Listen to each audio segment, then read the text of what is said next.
Por lo tanto, yo lo que les voy a compartir en esta experiencia nuestra, les voy a compartir lo que fuimos aprendiendo de este virus. Voy a hacer una pequeña introducción de lo que es el coronavirus, y después les voy a ir contando cómo nosotros nos manejamos dentro de la sala de hemodinamia, tanto del punto de vista médico y paramédico. ¿Qué hacemos? ¿Qué podemos hacer? ¿Qué les pasa a los pacientes? ¿Cómo vienen los pacientes? Que se van a complementar un poco con lo que ustedes van a ver la semana que viene. Seguramente muchos de ustedes también ya están un poco cansados de escuchar sobre el coronavirus, pero de vuelta les digo que no sabemos muchas veces cómo manejarnos dentro de la sala de hemodinamia al momento de tener un paciente con coronavirus o un servicio directamente cuando tenemos pacientes con coronavirus, que es muy difícil de poder ver, de poder tratarlos a estos pacientes. Así que bueno, como ustedes saben, el coronavirus empezó, según la información que existe a nivel mundial y según la información que nos da la OMS, esto comienza con el primer paciente que desarrolla síntomas de coronavirus allá por el 8 de diciembre del 2019, del año pasado. Esto es lo que informa China. El 31 de diciembre se da la alerta a la Organización Mundial de la Salud. A partir del 1 de enero, todo lo que era el mercado de Wuhan en China se ve cerrado. Se identifica en enero, en enero 7 de este año, se identifica y se le da el nombre de COVID-19. En enero, el 11 de enero, se da la primera muerte en China por coronavirus, y de ahí en más el virus empieza a aparecer en diferentes lugares del mundo. Aparece no solamente en China, sino que en Tailandia y en diferentes lugares. Ahí vemos dónde se origina, en Wuhan, cómo está lindante a Shanghái. Esto es una foto del mercado donde aparece el virus del coronavirus. Vemos cómo en enero 23 se cierra completamente Wuhan.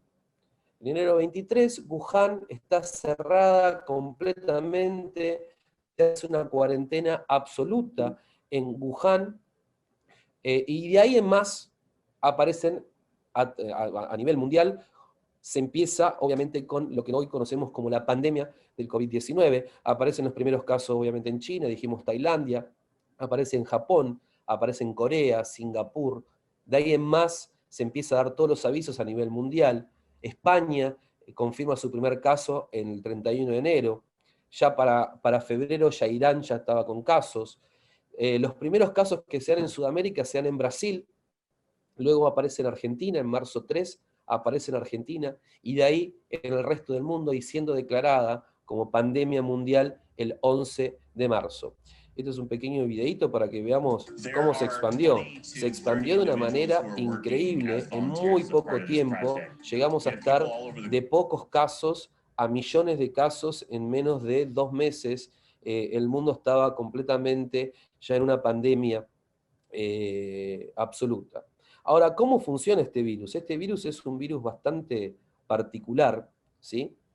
Y lo que tenemos que entender muchas veces del coronavirus es que el coronavirus, si bien es una enfermedad que va a dar sintomatología y nos da diferentes sintomatologías referidas a una gripe, a lo que conocemos como tos, a lo que conocemos como fiebre, a lo que conocemos como neumonía, sin embargo, eh, también esto está relacionado a algo pura y exclusivamente fisiológico, que tiene que ver con receptores de la hemoglobina, y otro tipo de receptores y respuestas inflamatorias hacia esos receptores.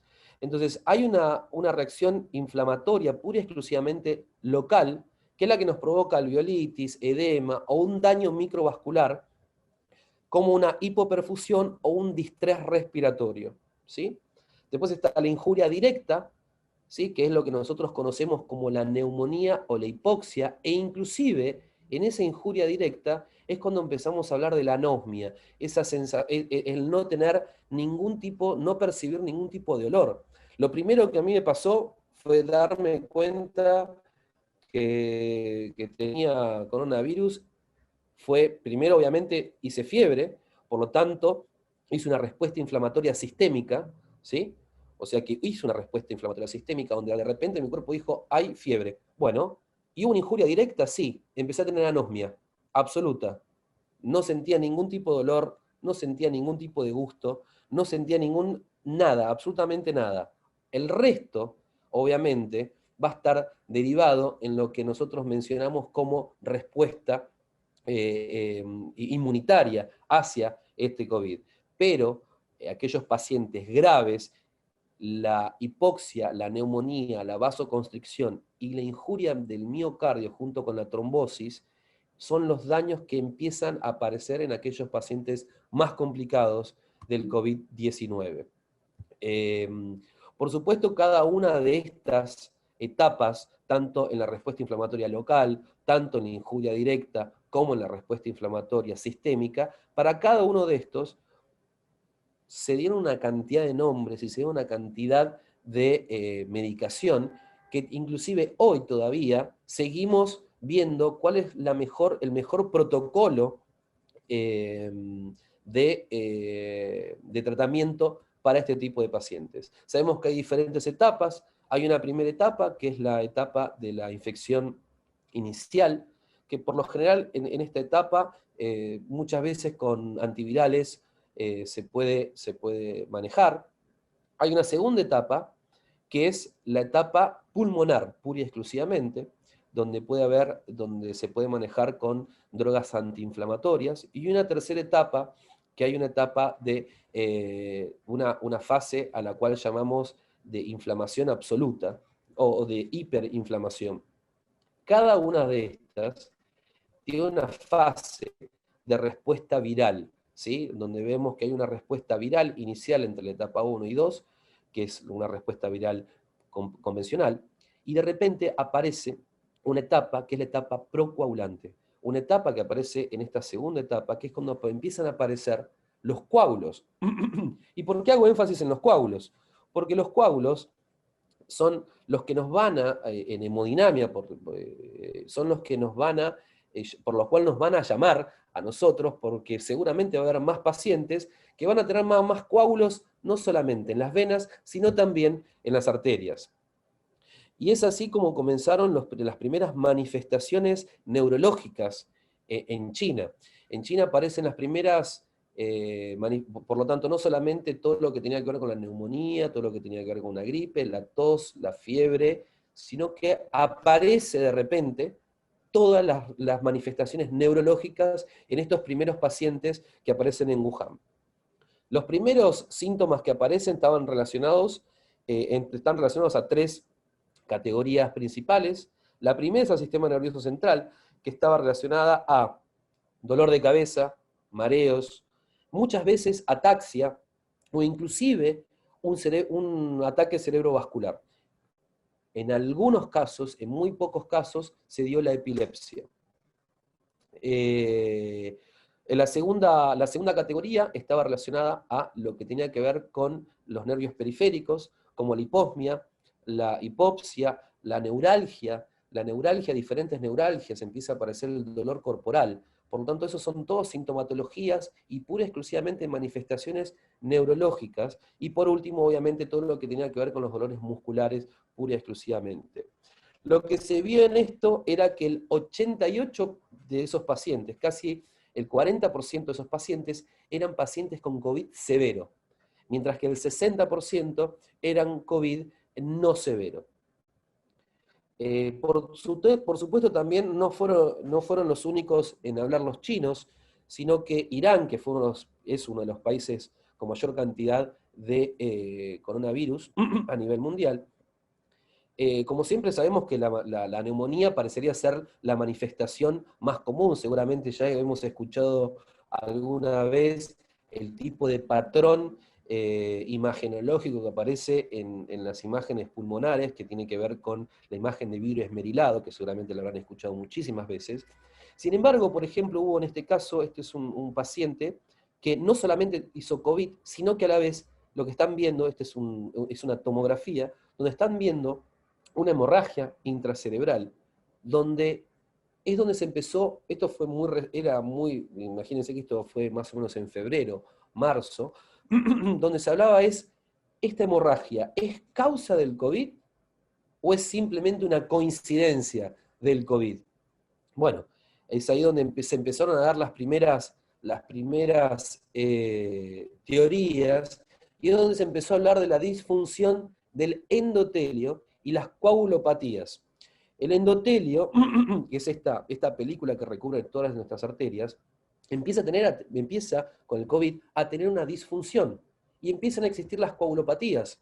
Por lo tanto, si nos imaginamos estas arterias que tienen una disfunción endotelial, estas arterias se van a debilitar y por lo tanto van a conllevar a una posible hemorragia, o inclusive estos coágulos que pueden navegar por cualquier lugar de nuestro cuerpo, también pueden realizar o pueden crear la etiología que nosotros mencionamos como hemorragia o isquemia cerebral. De ahí es cuando aparecen otros autores, por ejemplo este de Alemania, donde también ven exactamente la misma situación, donde ven que inclusive hay hemorragias intracerebrales en pacientes que tenían aneurismas. ¿Y qué es lo que empiezan a ver? Que muchos pacientes que tenían aneurismas asintomáticos, o sea, aneurismas que nunca sangraron, nunca fueron diagnosticados, ni nada por el estilo, con COVID, estos aneurismas, justamente por el epitelio que rodea las arterias y los aneurismas, al haber un ataque inflamatorio sistémico y al haber un ataque pura y exclusivamente al endotelio, una endotelitis, por decirlo de alguna manera, provocaba una inestabilidad en estos aneurismas que hacía a la hemorragia subaracnoidea o a la hemorragia parenquimatosa o cualquier otro tipo de hemorragia intracerebral. Por lo tanto, fueron los primeros trabajos que empezaron a hablar tanto en Irán, en China y Alemania, empezaron a hablar de esto. Y ahí es donde empezamos a hablar de lo que seguramente ustedes escucharon alguna vez como la tormenta de citoquinas. Esta tormenta de citoquinas que nos lleva a una inestabilidad pura y exclusivamente de la pared vascular. Esta pared vascular se va a ver injuriada, va a tener una injuria directa por estas citoquinas, por esta tormenta de citoquinas, donde va a haber una inflamación muy elevada sistémica, donde van a empezar a actuar un montón de diferentes reacciones en cascada de todo lo que implica la patología vascular, conllevando a esta injuria vascular directa.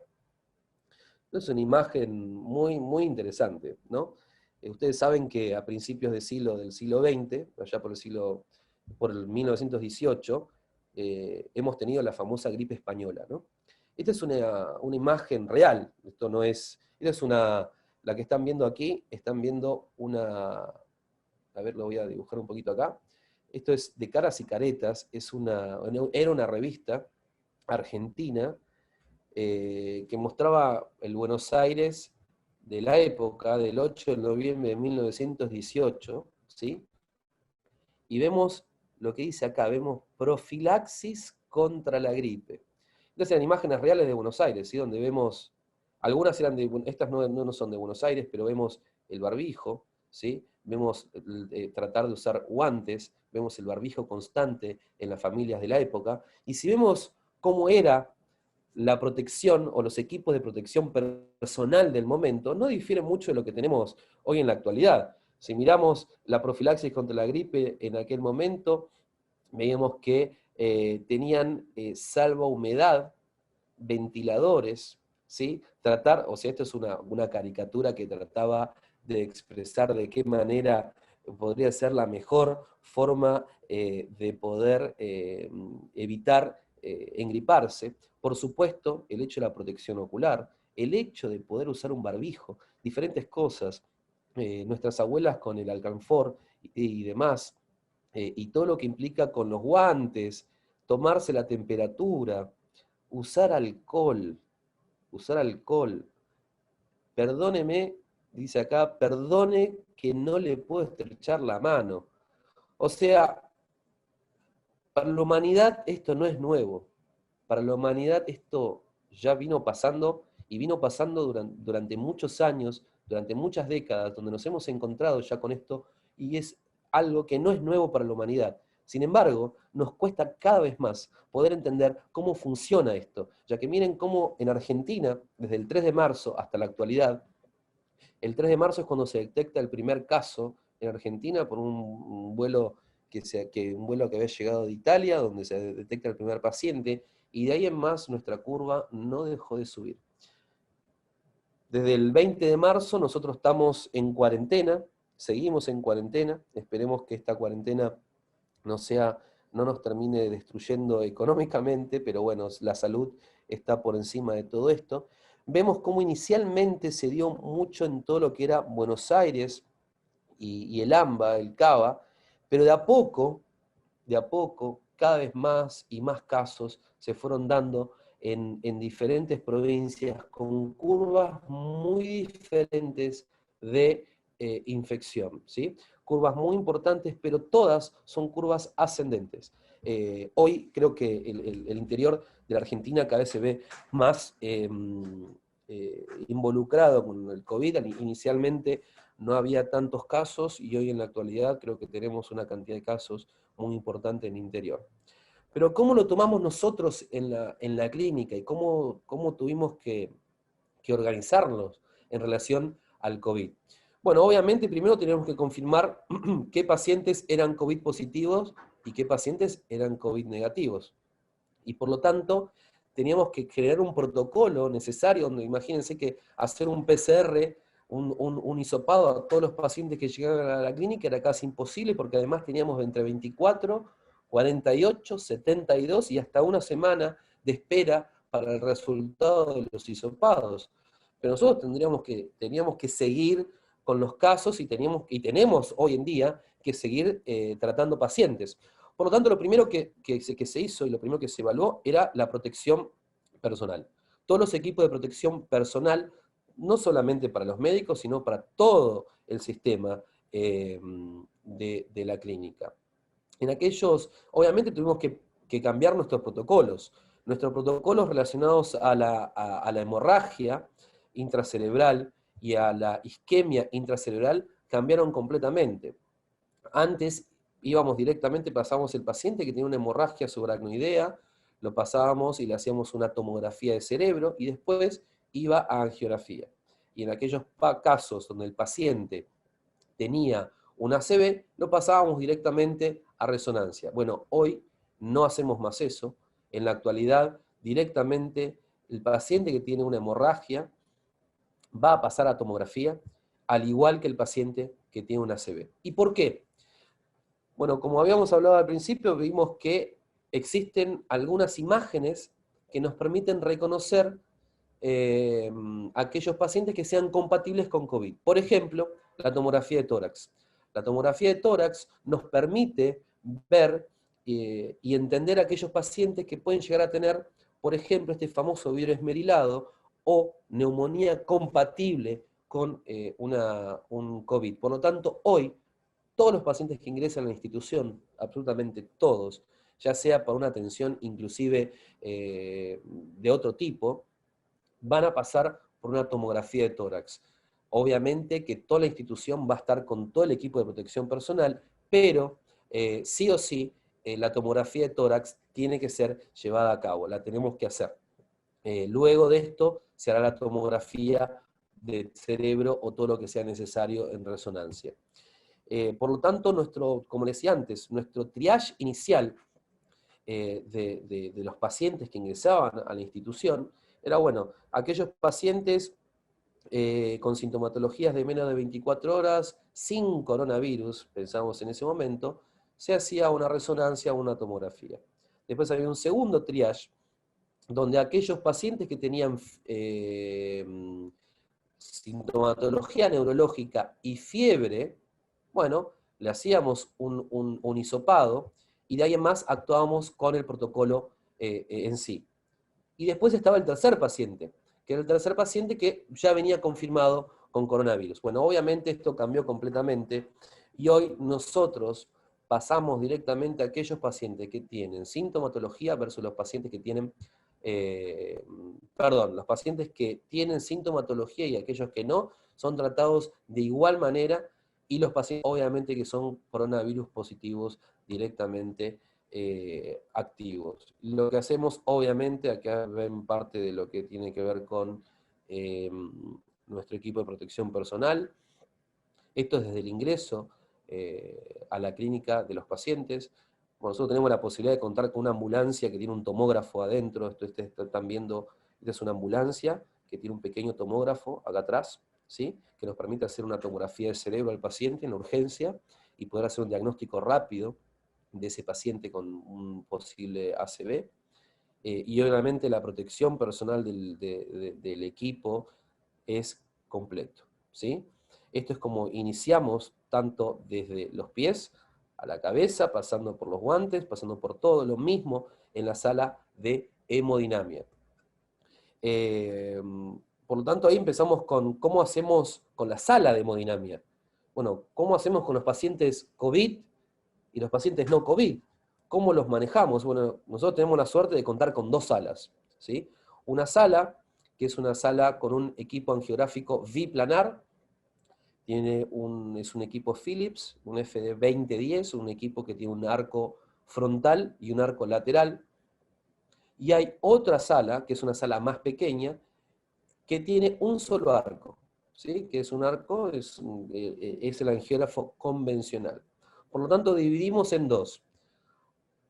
Para el lado de la sala del monoplano van todos los que son positivos, mientras que a la sala que es biplanar van los negativos, o aquellos pacientes que no tienen COVID. Por lo tanto, siempre tenemos preparada una sala ante la urgencia de un posible paciente con coronavirus. O como ustedes saben, hay una persistencia del coronavirus en las superficies.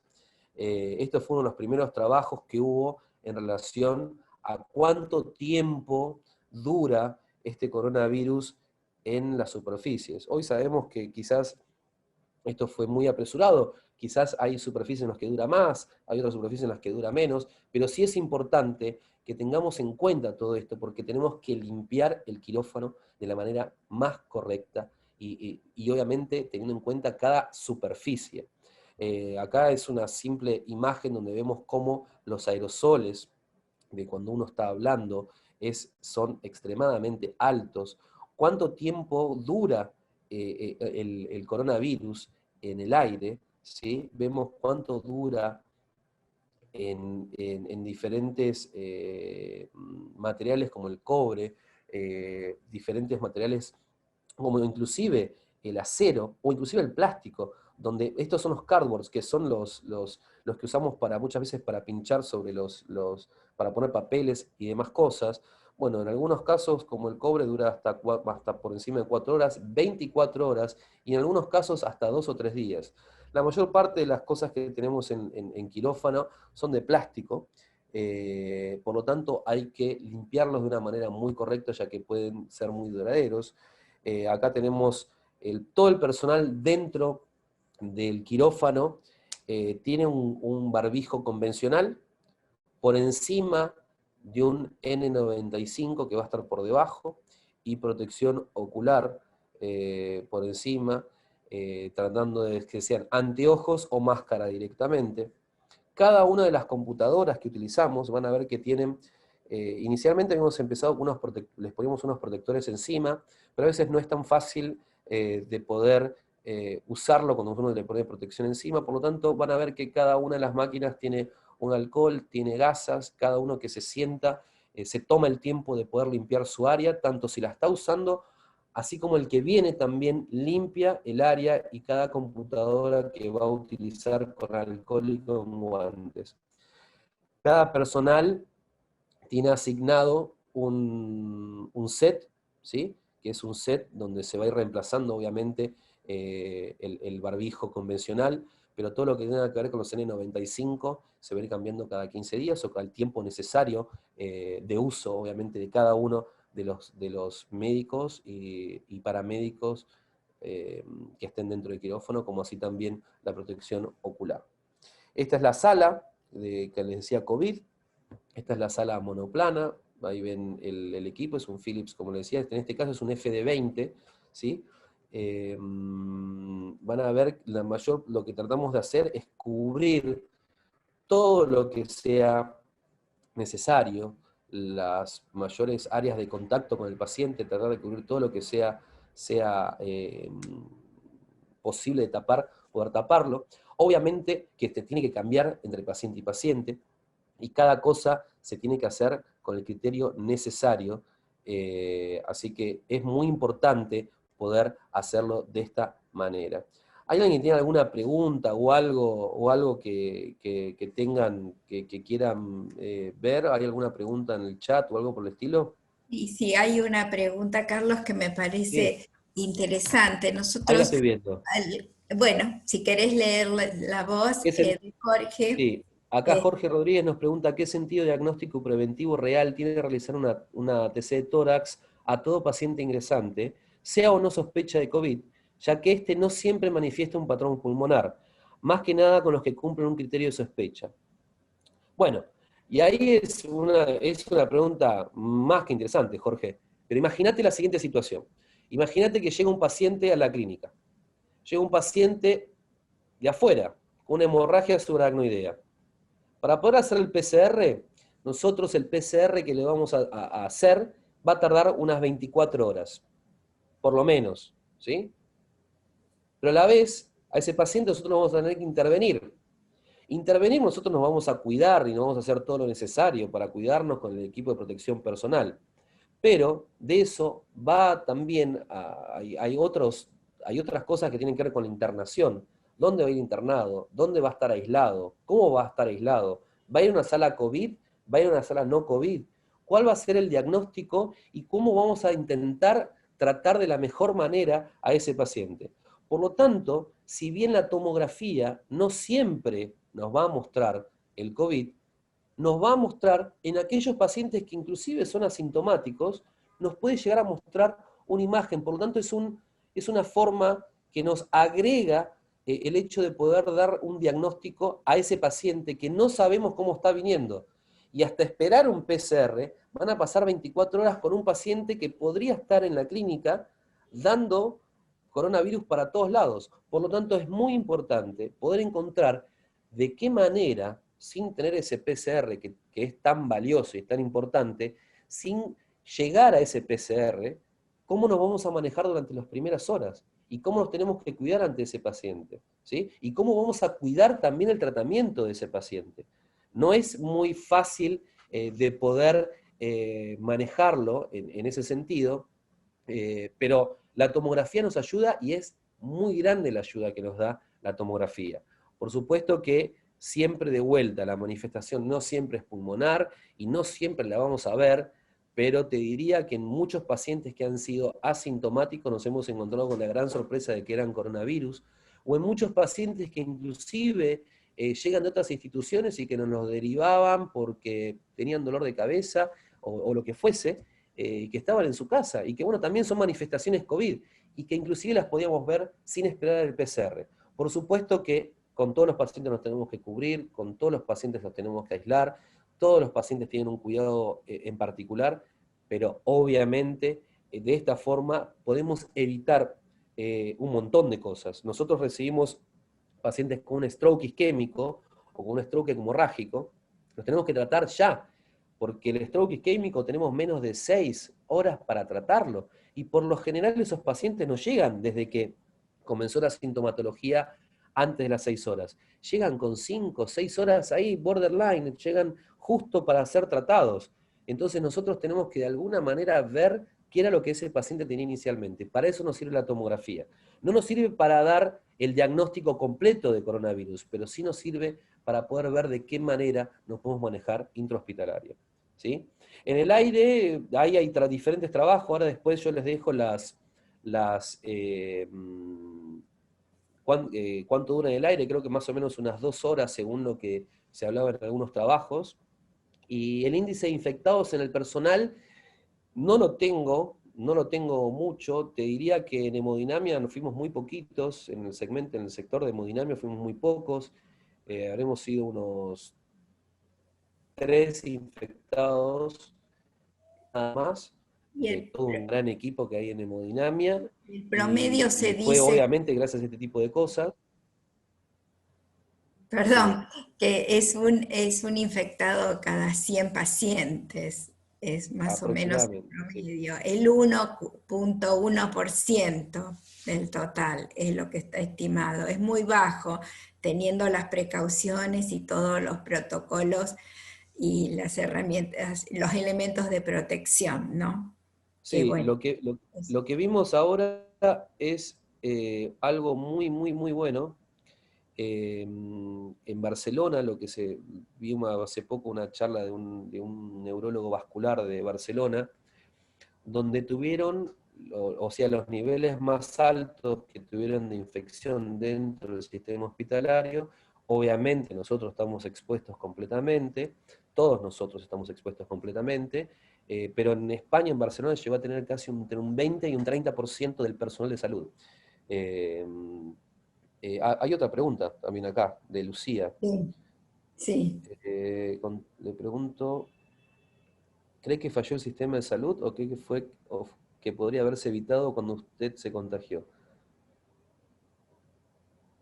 No, no entendí la pregunta. A ver, ¿usted cree que falló el sistema de salud o qué fue lo que podría haberse evitado cuando usted se contagió? Si podría contarnos su experiencia, en qué cambió a partir de ese momento su forma de actuar en el trabajo. No, mira, Lucía, yo te voy a decir, o sea, ojalá tuviese la respuesta. No sabría si es un fallo del sistema de salud, no sabría decirlo, no lo sé porque no soy infectólogo y no soy una persona, no sería la persona capaz de poder responder esa pregunta. Y no sé si hay alguien que lo pueda responder en la actualidad. Eh, si cambió algo en mí desde que me contagié, no, te voy a decir que no. O sea, yo inicialmente, yo todo protegido, absolutamente todo, no pasaba un segundo sin tomar todas las medidas necesarias para protegerme. Eh, Nunca tuve, en ningún momento, porque uno se relaja cuando se tiene que cuidar y en el último tiempo es como que uno está un poquito más tranquilo. Sin embargo, yo nunca me relajé, así todo, me dio COVID y después no cambió absolutamente nada. Yo seguí igual, actuando de la misma manera, barbijo, N95, usando el equipo de protección personal, cuidando obviamente a sus seres queridos, haciendo la cuarentena necesaria. No cambió absolutamente nada. Inclusive me he hecho los famosos anticuerpos y mis anticuerpos tengo anticuerpos, pero así todo no confío porque no sabemos realmente lo que pasa. Por lo tanto, no podía darte esa respuesta.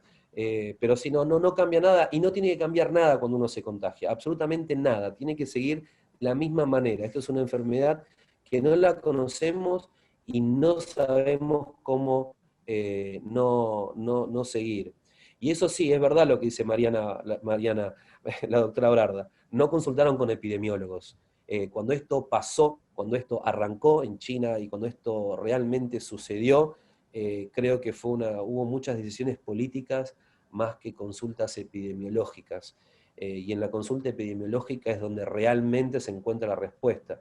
Para eso hay epidemiólogos que son los que realmente saben sobre esta situación y son los que realmente tienen que dar la respuesta para esto.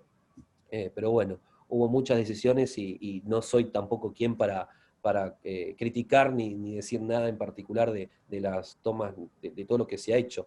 Pero bueno, son momentos difíciles y momentos donde no sabíamos y no se sabe el mundo tampoco para qué lugar ir.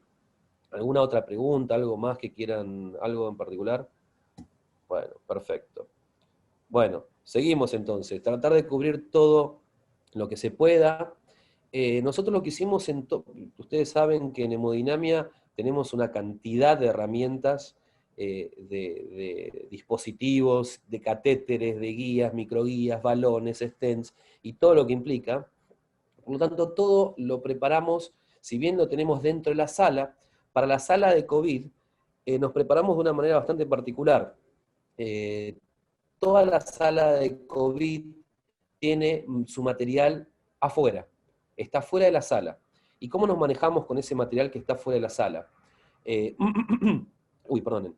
todo esto está fuera de la sala, nos manejamos con dos modulares que tienen directamente la mayor parte o lo que normalmente podríamos llegar a usar para cierto tipo de pacientes con COVID. Ahora yo les voy a ir mostrando un poquito más del por qué el hecho de que esté fuera de la sala. Obviamente dentro de la práctica neuroradiológica, sí o sí tenemos que usar el equipo de protección personal, no importa cómo, pero lo tenemos que seguir usando. Y es muy importante no solamente cómo vestirnos, ¿sí? Porque vestirnos es un proceso muy importante. ¿Cuál es el primer paso? ¿Cuál es el segundo paso? Colocación del mameluco, la colocación de las botas. Esto que parece una soncera rápida, sin embargo, conlleva 10 minutos o 15 cambiarse sabiendo todos los pasos a rajatabla, y después conlleva al momento de iniciar con todo este cambiado, que seguramente más de uno de ustedes ha tenido que cambiarse dentro de una sala de hemodinamia, conlleva mucho tiempo. La primera vez que uno lo hace tarda más de 20 minutos. Luego uno se va poniendo un poco más hábil y se va encontrando la forma de poder hacerlo. Pero así como es importante la vestimenta, el hecho de vestirse, también es importante el momento de cuando nos sacamos toda esta vestimenta, ¿sí? Por lo tanto, nosotros lo que hicimos en la clínica, desde muy temprano, en la clínica se hizo un comité de COVID.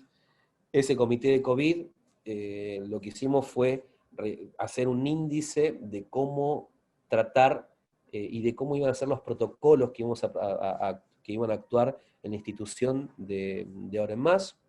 Esto nosotros lo hicimos más o menos en abril. Empezamos con estos protocolos directamente, trabajamos muy rápido en los últimos días de marzo, y para los primeros días de abril ya habíamos hecho un índice con un protocolo interno para coronavirus, desde cómo era la internación, el manejo clínico, manejo en la UCI, en la UTI, en la alimentación, en la higiene ambiental, en el traslado del paciente, en el alta institucional. Trabajamos muy fuerte en absolutamente todo, e inclusive hicimos videos que tienen que ver desde cómo, obviamente los pusimos en diferentes servidores como YouTube o canales internos, para poder entender de qué manera cambiarse y de qué manera descambiarse, cómo usar los guantes, cómo ponerse el chaleco, cómo hacer cada una de las cosas, porque obviamente nos encontramos con algo que no teníamos ni idea previamente a todo esto. Pero bueno, sí, actuamos de una manera muy directa. En la sala de hemodinamia lo que tratamos de hacer es que las puertas, todas las puertas, siempre estén cerradas. Todo el material necesario va a estar afuera de la sala. Existen dos formas de comunicación en la sala, que es mediante una comunicación mediante intercomunicadores. Dentro de la sala tenemos un intercomunicador y un micrófono completamente abierto dentro de la sala, por lo tanto, los que estamos dentro de la sala nos comunicamos con los que están afuera y nos pasan el material o nos pasan las cosas necesarias para que dentro de la sala no haya movimiento de gente. Por lo tanto, dentro de la sala de hemodinamia solamente van a haber 2 neuroradiólogos intervencionistas, un anestesiólogo y una enfermera. Directamente. El técnico va a estar fuera de la sala, ¿sí? Fuera de la sala, y nos va a ayudar a lo que nosotros llamamos la zona caliente, la zona caliente de cambiado. Hay una zona que nosotros directamente es donde nos cambiamos y es donde nos descambiamos, donde el técnico que está afuera y la enfermera que está afuera también nos va a ayudar al momento de descambiarnos con el rocío de alcohol y con las demás cosas que hay que hacer. Por lo tanto, dentro de la sala solamente hay 4 personas que no se van a mover. Vamos a esperar al paciente desde el momento que ingresa hasta el momento que sale. Estas 4 personas son los que hacen absolutamente todo. Uno de los neuroradiólogos intervencionistas maneja el equipo con un técnico afuera que de vuelta, el técnico desde afuera, va a ayudar a que se pueda manejar el equipo lo mejor posible, e inclusive con el manejo de material. Pero los que se están adentro de la sala no salen adentro de la sala y no entra absolutamente nadie a la sala. Así que eso es muy importante. Esto es nuestro flujo, ¿sí? Ahí ven cómo tenemos anestesia, perdonen, tenemos a los dos médicos, un médico que va a estar actuando directamente sobre el paciente, ¿sí? El paciente va a estar a esta altura. Perdonen mis dibujitos, no soy muy bueno, pero bueno, acá nos permite hacer un poquito de magia el Zoom. Por lo tanto, va a haber un médico que va a estar actuando directamente sobre el paciente, va a estar la mesa quirúrgica por detrás. El segundo médico va a estar manejando el equipo, ayudando al médico principal y obviamente llevando todas las cosas que tienen que ver con la mesa quirúrgica.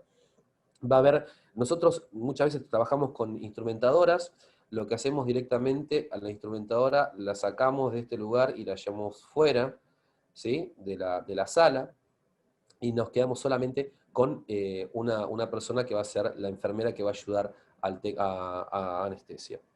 Tenemos como les decía antes, tenemos un micrófono que nos permite hablar con el externo, y tenemos un lugar que tiene que ver con los sectores donde tenemos los materiales, ¿sí?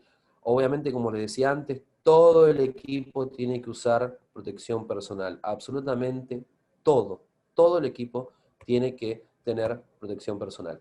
Este técnico lo que hace es, obviamente, va en búsqueda de este material, es el único que transita en la zona. Acá hay puerta, aquí hay puerta, y estas puertas se cierran y no se abren más hasta terminado el procedimiento. No hay uso de aire acondicionado, no usamos aire acondicionado, obviamente también por lo que tiene que ver con la aerolización de los pacientes. El técnico se comunica directamente con la enfermera que va a estar aquí adentro, y la enfermera nos va a pasar los materiales a ese lugar. Una de las cosas muy importantes que tienen estos equipos es el hecho de tener la posibilidad dentro del quirófano de poder utilizar y poder hacer la mayor parte de las imágenes desde un módulo touchscreen, y desde ese touchscreen nos permiten hacer todo este tipo de imágenes, donde podemos hacer una tomografía intraoperatoria, donde podemos ver un aneurisma, donde podemos inclusive ver la resonancia que se ha hecho el paciente en otro momento. La temperatura, muy buena pregunta. Acá estoy viendo las preguntas que nos hacen sobre el aire acondicionado y demás. Lo que hacemos es que la sala esté a una temperatura muy baja durante todo el día, y tratamos de ser lo más rápido posible, sin el uso de tantos rayos dentro del equipo. Tratamos de ser lo más consciente al momento de utilizar el equipo de rayos X, no teniendo el pie todo el tiempo arriba del equipo, y tratando de ser lo más rápido posible. Por suerte no hemos tenido ninguna situación con los equipos, digamos, con la temperatura que pueden desarrollar los equipos en este tiempo, así que por lo general no hemos tenido problemas. Pero la utilización de un aire acondicionado con un paciente con COVID no es no es recomendable.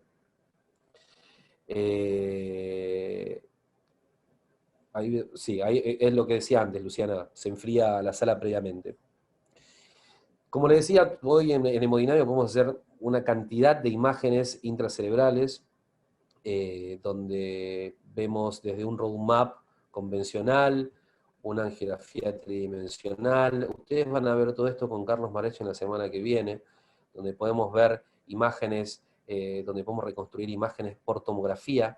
Nosotros podemos hacer un Combin CT, se denomina un CT-like, que nos permite hacer una tomografía intraoperatoria. Podemos hacer fusiones de imágenes entre angiografía y resonancia, tomografía pura y exclusivamente. Podemos hacer inyecciones en, en arterias medulares muy pequeñas, podemos hacer perfusión cerebral o inclusive hacer angiografía tridimensional. Yo sé que esto no está disponible para todo el mundo, sé que esto no es lo que normalmente vive la gente y los servicios de neuroradiología intervencionista en Argentina. Por lo tanto, yo trato de expresarles lo que nosotros vivimos, y trato de mostrarles cuáles son las herramientas que podemos utilizar dentro de la sala, y que obviamente que están relacionadas directamente a la tecnología. Todo eso que ustedes vieron, todo esto que estamos viendo acá, nosotros lo podemos manejar desde adentro del quirófano directamente y no hay necesidad de salir fuera del quirófano para procesar o lo que fuese. En relación a la intubación, nosotros intubamos todos los pacientes, tratamos de que se intuben en la UCI, o en la parte de urgencias, y extubamos el paciente fuera de la sala de hemodinamia. Tratamos que si hay un ACV isquémico, no intubarlos durante el procedimiento. Por supuesto que hay indicaciones que tienen que ver con el hecho de intubar un paciente o no, que tienen que ver con la protección de la vía aérea, que tienen que ver con el sistema respiratorio, con el hecho de vomitar o no vomitar, la fascia, el hecho de tener un NIH mayor de 15, que son escalas neurológicas que nosotros necesitamos tener. Si el paciente tiene escalas neurológicas de NIH por encima de 15, obviamente que tenemos que ver si se intuba o no, y bueno, ahí estamos en un punto muy importante. ¿Y por qué la intubación? Porque la intubación, el momento de la intubación de un paciente, hay mucha aerolización. Así que es muy importante hacerlo de una manera protegida. En el caso de tener que hacerlo, nosotros usamos unos acrílicos, unas cajas acrílicas que están sobre el paciente, que evita la aerolización de los pacientes. Por lo tanto, siempre utilizamos todo lo que tenga que ver con la protección, siempre utilizando una protección personal, siempre utilizando los medios radiológicos necesarios para cubrir, siempre limpiando las áreas, siempre lavándonos las manos. Y hoy en día estamos usando también otro tipo de tecnologías que creo que somos de los primeros en utilizar inteligencia artificial para todo lo que tiene que ver con el diagnóstico de ACV isquémico y de ACV hemorrágico. Nosotros usamos un tipo de inteligencia artificial donde normalmente cuando hay una tomografía, donde estamos esperando la tomografía de un paciente, todo el mundo va a tomografía. Bueno, ahora no necesitamos hacer más eso. Nos llega a nuestro teléfono, a cada uno de nosotros, a cada uno del staff y a cada uno de todos los que estamos dentro de la institución, nos llega un mensaje, nos llega un mail o nos llega directamente por una aplicación que se llama Rapid, nos llega y sabemos absolutamente toda esa tomografía, ya que hace un análisis por inteligencia artificial, hace un análisis de esa tomografía, nos dice si tiene una isquemia, nos dice si tiene una hemorragia, la verdad que nos da una ventaja absoluta. Y después también tenemos otra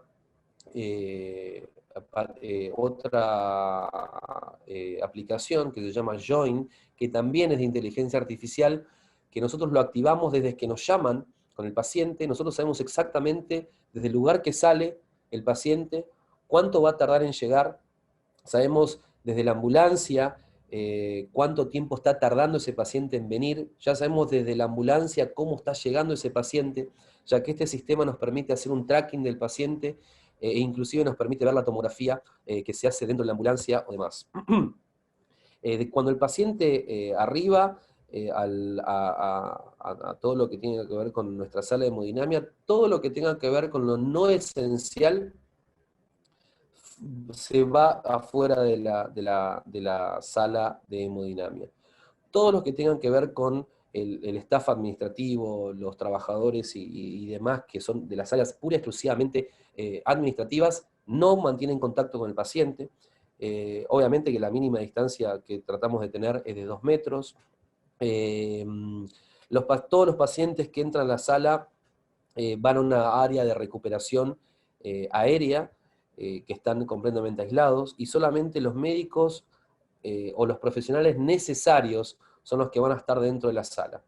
Hay algo que se llama flujo laminar, que el flujo laminar es algo que podría ser de ayuda en este tipo de procedimientos, pero nosotros tratamos siempre lo que es flujo laminar y todo lo que es aire acondicionado, no utilizarlo, ya que eso puede dispersar aún más el coronavirus y la aerolización de los pacientes. Cada miembro tiene que tener claro qué es lo que va a hacer y tiene que tener claro cuáles son sus roles. De vuelta, tratamos de mantener la menor cantidad de gente posible dentro y todas las puertas tienen que estar cerradas, todas, absolutamente todas las salas, puertas de hemodinamia tienen que estar cerradas. Esto es parte de nuestro equipo, de cómo nosotros nos cambiamos, ¿sí? Ahí van a ver, estas son las 4 personas que están dentro de la sala. Como les decía antes, también tenemos un retiro de vestimenta. Cada una de estas cosas están pegadas en las puertas para poder saber, si uno se olvida, qué es lo que hay que hacer con cada cosa. Yo no los quiero aburrir más con esto, esto tiene que ver con, se los voy a mostrar simplemente para que ustedes lo tengan en cuenta. El año pasado, para nosotros el cerebro, cuando hay una ACV, a ver, alguien me está pidiendo algo. ¿Alguien me está pidiendo, profe, con los...? Sí, claro. Quieren ver cómo es la parte... Yo después esta charla se las voy a pasar para que ustedes la tengan.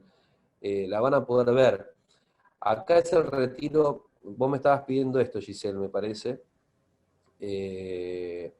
Lo mismo que antes, es cómo retirar la vestimenta.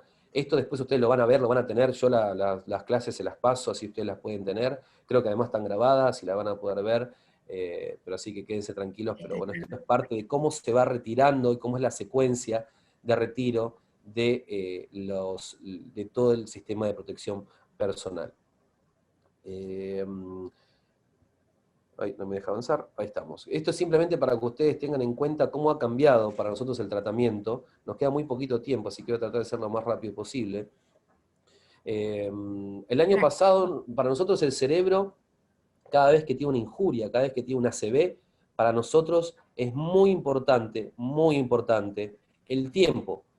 Cuanto más tiempo pasa con esa patología vascular, ya sea isquémica, el tiempo está muy ligado a la recuperación de ese paciente. Nosotros podemos salvar parte de ese cerebro siempre y cuando llegue en un tiempo necesario, correcto y absoluto. Por ejemplo, el año pasado, en esta misma época, nosotros recibíamos en minutos, recibíamos pacientes con un tiempo de menos de 218 minutos y menos de 258 minutos. Este año, y debido a la pandemia, miren cómo se duplicó el tiempo con el cual recibimos esos pacientes. Entonces, ¿qué es lo que está pasando hoy en día? Que los pacientes no consultan y tienen miedo de consultar porque tienen miedo de contagiarse. Y eso hace que todos los pacientes que puedan ser derivados lo más rápido posible a una institución lleguen muy tarde. ¿Y qué es lo que pasa? Que cuando más tarde llegan, más, más cantidad de patologías asociadas al ataque cerebral, isquémico o inclusive hemorrágico van a llegar en fases muy tardías de la enfermedad que hace que nosotros no podemos recuperarlo. Entonces muchas veces existen pacientes que llegan con algo que se llama vasoespasmo, un vasoespasmo absoluto, que ustedes van a ver, por ejemplo, pacientes donde las arterias llegan muy finitas. ¿Ven estas arterias que llegan muy finitas? Normalmente se debería ver como este lado, ¿sí? Esta es la arteria cerebral media que habíamos hablado hoy, ¿no? Todos los segmentos de la arteria que veíamos, C1, C2, C3, C4, C5, C6, C7, la bifurcación A1, y vemos que esta arteria está muy finita. Eso se llama vasoespasmo. ¿Y por qué se provoca ese vasoespasmo? Porque está tardando mucho en llegar ese paciente. Miren cómo nosotros lo tratamos con el tiempo necesario y esa arteria vuelve a la normalidad. Estas son un montón de cosas que nosotros estamos haciendo hoy en día.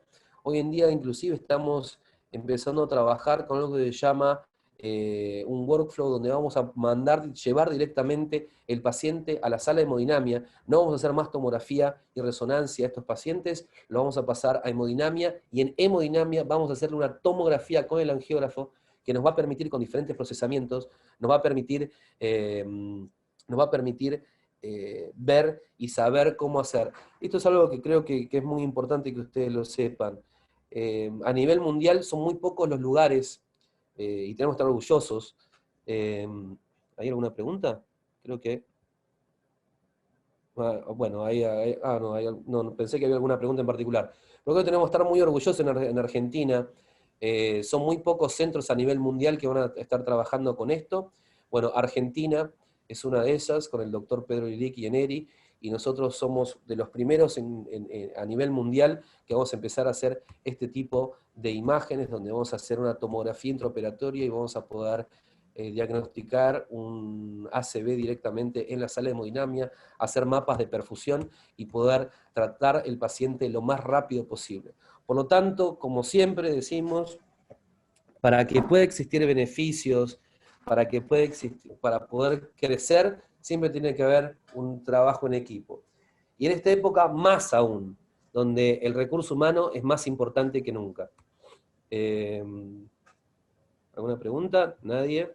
Bueno, como siempre, no somos inmunes, cuídense, por favor, esto es muy importante, no somos inmunes a absolutamente nada y todos estamos expuestos. Así que preparados, gracias.